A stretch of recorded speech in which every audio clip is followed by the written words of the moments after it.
Почитувани, за службени трошоци, владата минатата година потрошила пари колку за 5 амбулантни возила или за реновирање на цело училиште.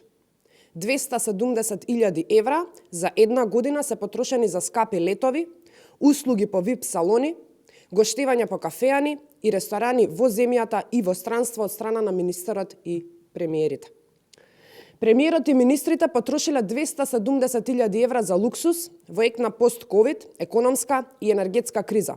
Имено, само во ек на ковид кризата десетици наши сограѓани ги загубија животите поради недостаток на соодветна опрема на голем број на здравствени институции.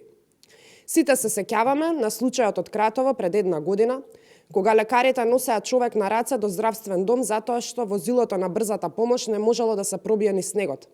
Да, овие пари, наместо за гозби по VIP салони, можеле да се пренаменат за купување на соодветни амбулантни возила. Повеќе од 5 амбулантни возила можело да се купат, доколку министрите и премиерот се откажале од своите привилегии. Со 270.000 евра, колку што за една година потрошиле министрите и премиерот, можеле да се обезбедат и 3 противпожарни возила. За пожарникарите наместо со возила стари 40 години да можат својата работа да ја вршат со нови функционални возила. 270.000 евра, доколку не се потрошале за патување на владините функционери, би биле сосема доволни целосно да се реконструира училиште. Или можеби пак учениците ќе ги имаа потребните учебници на време. Со 270.000 евра, владата можела да изгради систем од фотоволтаични панели на некои од предпријатијата кои тонат во долгови за струја.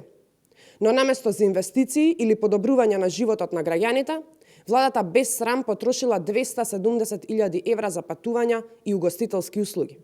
Имено, да подсетиме дека и тогаш, како и сега, уверуваа дека продуктивните трошоци се сведени на максимум, а не продуктивните на минимум.